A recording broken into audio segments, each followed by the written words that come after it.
All right, Redhead Whiskey here, and this week I have a huge pleasure to interview my Instagram new friends, Melissa and Howard. How are you? Hi, we're Well, great. Thanks for having us. How are thank you. you? So we've been talking for a while on Instagram, and I'm really looking forward to you joining to my club at some point. And I have, I really enjoyed the little gift that you've sent me, the Holyrood. I'm gonna just enjoy a little bit of it during our interview.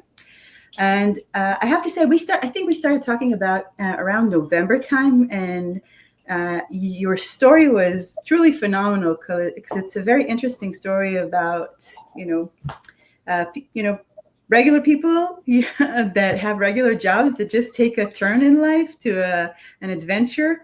And I thought it was a good place to start. So tell me about yourself. Sure. So, obviously, I'm Melissa. This is my husband, Howard, also my business partner. So, we started our business about 2 years ago. It took a little while, working with the government to get all the permits, TTB, with the Mhm. states, licenses, and stuff.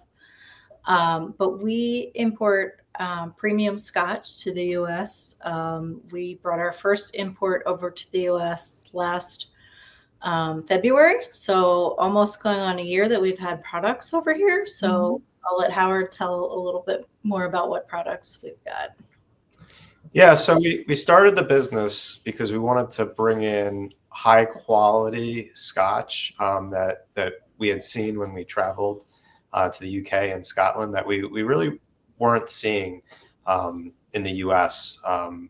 We love the independent bottlers and what they do with cask strength and single barrel and having attention to detail to monitor an individual cask and to pick the right types of barrels to finish in, and they're able to do that at the cask level that larger operations just Mhm. can't do because of the scale. And we also really loved what some of the smaller newer distilleries were doing, like the Holyrood distillery that we're just really honored, really thrilled Mhm. to be able to import. I think that their philosophy is totally different from any other distillery in Scotland, and we reached out to them even before they had bottled their first single malt whiskey when Mhm. we had the opportunity to sample the new make spirit, just because it was so thrilling and different, and we wanted to share that with the U.S. market. What's Melissa, different about their philosophy, just so that I don't lose track of that? What's different? yeah, so I think it's so cool what they do in that they're buying really high quality inputs Mhm. for their spirits. So they're sourcing malts like chocolate malt and crystal malt and caramel malt and Munich malt and all kinds of other specialty malts that usually would just go into a premium beer, but we don't really see it in Scotch whiskey. Prior to them, with limited exception, like some of the stuff Glenmorangie happens to do uses super premium malts, but most distilleries aren't using it. And the result of using these premium malts is you get all this flavor out of the new make spirit that you just wouldn't get normally if you're looking for the lowest cost commodity grain or the lowest cost process with the most efficiency. And so we love. What's the super premium? What's premium barley? How is it differentiated from the regular one? Yeah, so like the chocolate malt is one of my favorite things they do, and Mhm. if you look at the color of it, you see it's roasted, and it has a beautiful color. And I don't know if I have any new, but Mm. when you smell the and Melissa's got So we have one of yeah, their little new make things here. yeah. So when you when you when you smell the aroma, it Mhm. has a whole world of different flavors that you don't get with because it's either a heritage grain or in the case of chocolate malt, it's been roasted. It's something that's not necessarily been bred for efficiency, but it's something that over a long time has been bred for either the taste or the Mhm. aromas. And And so when you do that, you come out with something that you don't have to rely on the barrel to impart the flavor. You're just getting that as a result of using that grain, or the malt, I should say. That just is a different character than something that has been bred to just have large amounts of fermentable sugars. There's all kinds of different notes and aromas and subtleties. And so they make use of these different mash bills. And so you might be familiar with mash bills from US and bourbon whiskey, but usually with Scotch distilleries, they you don't see the use of that. And so there's a variety that they can get. And so you add the Ambeer bottling, and so that has a different set of components, and it's completely different than the other flagship release, the flagship release, Embra, which has a different mash bill. It has different components, and it with Hollywood, it really didn't stop us with the mash. I would be selling them short if I just said the mash bills are different. They also make use of different yeasts, which I think is particularly exciting. A lot of times, distilleries will focus on just using a distiller's yeast. That the purpose is to get the most out. But what they're doing that is different in philosophy, and it's part of their ethos, is some experimentation where they use different yeasts. And if it's not if you've ever been on a distillery tour for a lot of the normal distilleries, they say we've been doing this process for 100 years, where we have the same process and the same yeast. And that they do a whole bunch of different distillations with different techniques, with various mash bills, with various yeasts. When you're saying various mash bill, you mean it's different type of barley that goes into so it's different percentages of premium versus regular market barley. Okay. Yeah, it's a different recipe that Callum, the master distiller, would do, where he might say we're going to use caramel X%, chocolate malt X% from Vienna, and they come up with these recipes for the what I call mash bill, which is just different combinations of the different malts, and he chooses different yeasts too. So to complement the different mash bills, we'll say, well, we're going to use this type of yeast that maybe it's used for doing a Hefeweizen beer that we're try it and see how it goes here. We might use this type of yeast that maybe goes into sake traditionally, and so the amount of different notes and aromas it's a lot of fun to kind of go through and say, well, what is this, and how does it come? What do you pick up in there? And that's what I think is just enjoyable, and it's different than what we've seen, and we wanted to share that with the U.S. Got it.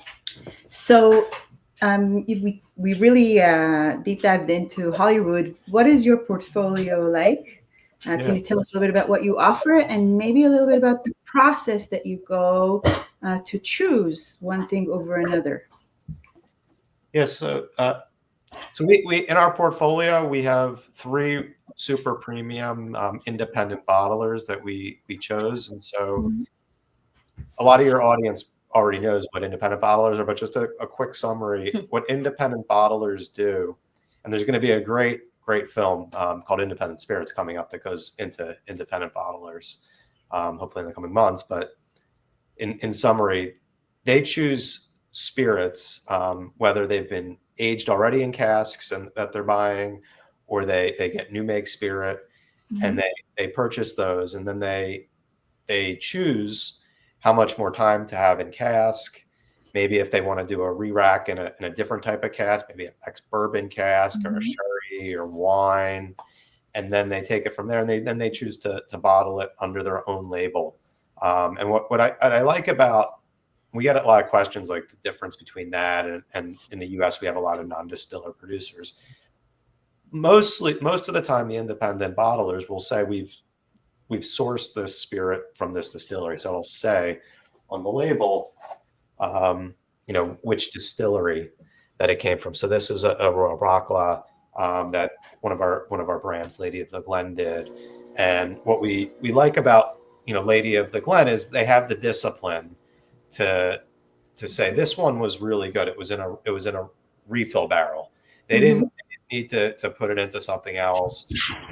Like it might have been heavy sherry or a wine. They said this tastes really good, and we make the joke like it's whiskey flavored whiskey. It tastes, you get all the distillery character, and so what independent bottlers do is they choose, how it goes in, and because they have the ability to look at things at a cask by cask level, whereas if you're a larger producer and you're doing millions of liters of alcohol, you can't really get to that cask by cask, and they can choose to bottle a single cask. So this one, it only has 232. So Lady of the Glen, we were super thrilled. We got a good introduction to Lady of the Glen, actually from one of the Scottish development organizations.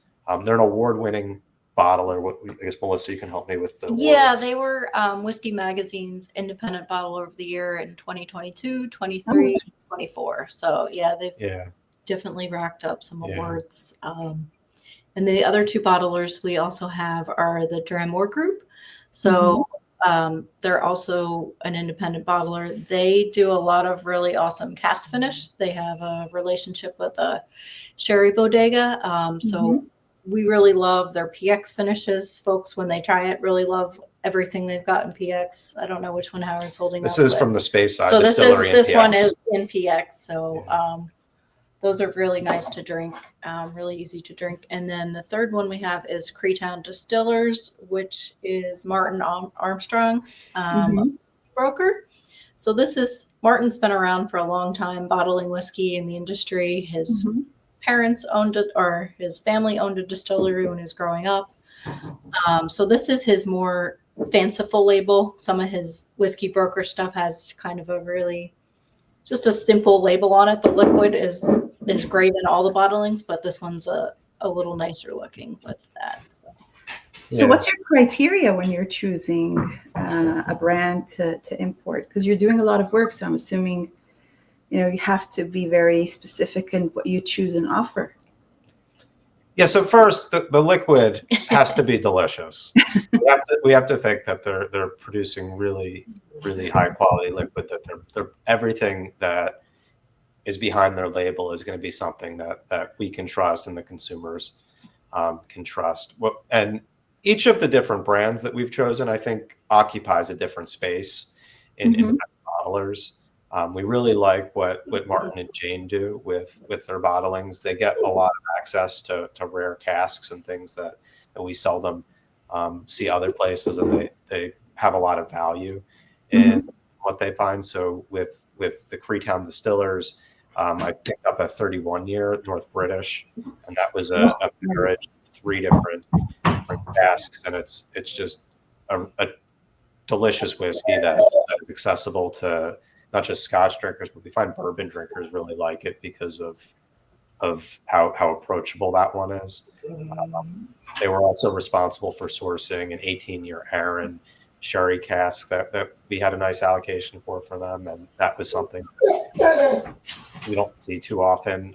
Aaron of that vintage, let alone a single cask, and everyone's been super thrilled with it. There's mango and pie and all kinds of other notes in there. So we like what he's able to source. We like the value that he's able to provide on his bottlings. Melissa was mentioning Lady and award winning. We really like how diverse and innovative what the parent company is, Hannah Whiskey Merchants. So we have a Dalgety, which is bottled under there, and this was a marriage of 2 Glen Spey casks, and you can see the beautiful color that they were able to get. Working with a bodega, they sent them experimental casks, and so it's two Portuguese casks, and so one turned out had a little too much flavor, and so they said, well, what can we do with this? And so they came up with a marriage that the sum is way better than individual The parts. Yeah. And everything that they have is pretty interesting in terms of this variety of casks that they source. I think we have an Amarone coming in. There's rum cask coming Yeah. in. Very popular now. Yeah. And so, So how do you, when you establish yourself as an importer and you bring in bottles, how do you work to distribute it and sell it? What's the challenge there? yeah, so the 3-tier system in the U.S. is challenging. That is something that we've looked to simplify. All of us. Yeah, yeah. So I guess not to get too deep into the weeds, but we have a really good distributor for New York State that's able to get the bottles into New York State very efficiently in terms of cost wise, and they're really good to work with. And we should, through the same distributor that's registered in New Jersey, be providing to some select stores in New Jersey. What we've decided to do that I think is a little different from most people, and it's actually one of the reasons why I don't think you've seen the penetration of independent bottlers, is that for something where you might only have 200 bottles globally, it just doesn't make sense to attempt to get a bottle of each SKU essentially into every possible store that could do it. So with those select states where we have some distributors that we can work in an efficient way. So coming from a consulting background, I go effort versus impact. I say, what are the biggest markets? So New York State is a great place that we've got a good distributor in. It's a large market with great retailers. We also chose California because of the size and scale. We happen to be based in Florida, so we have a distributor in Florida that we can work with, and so we've chosen some larger states with stores that have a good online presence. So we are able to work with those stores that are specialty stores that are able to stock the majority of the portfolio that we have, and that way consumers don't have to worry that we've driven to the store and they only have this bottling, but we were looking for the other one, that they're able to get there. So in New York State, I'll name a couple. So Mashbill is great to work with out of New York State. We work with Park Avenue Liquors, and then last, certainly not least, First Fill Spirits, which is all three of them are tremendous places that stock the products. And so by simplifying how we do distribution with a low-cost distributor and simplifying how many stores the product goes into, so that we focus on a couple stores that really understand the product and are able to supply it efficiently, we can keep the price low and then make it accessible for consumers. So what got you into Scotch? What was your first drink that gave you that aha moment?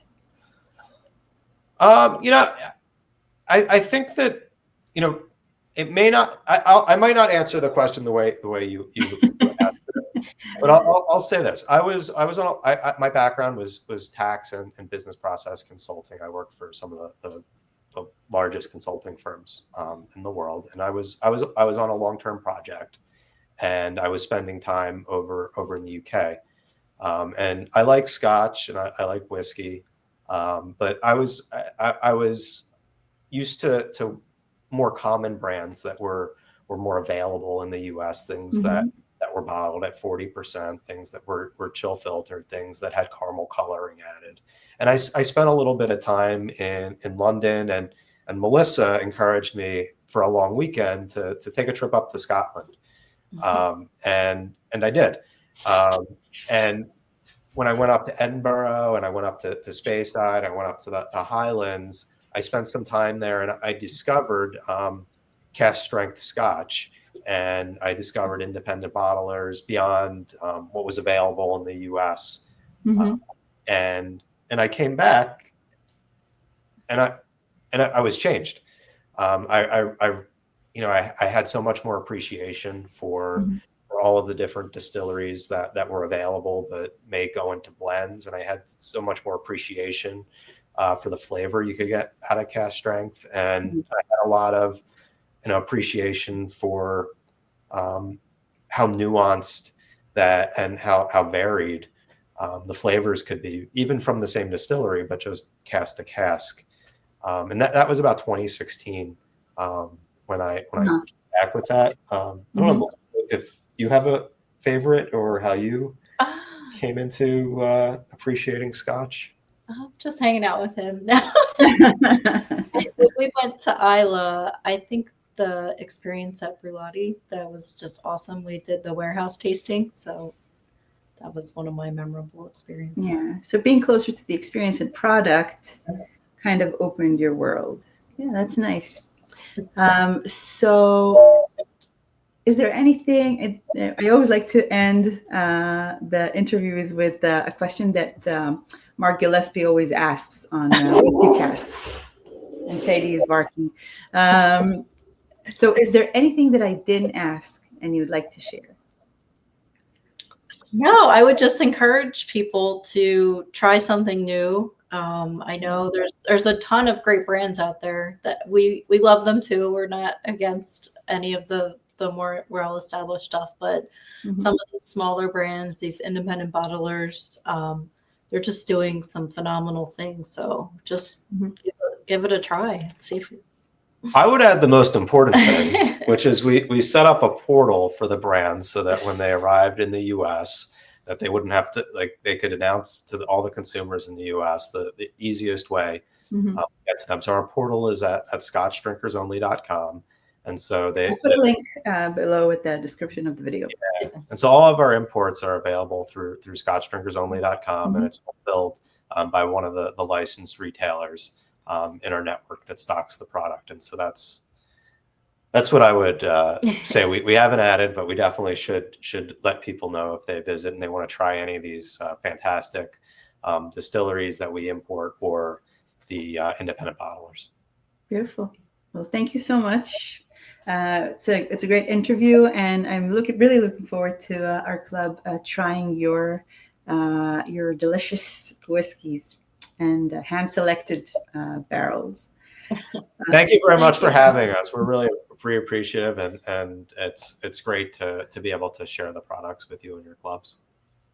Perfect. So let me just end the recording.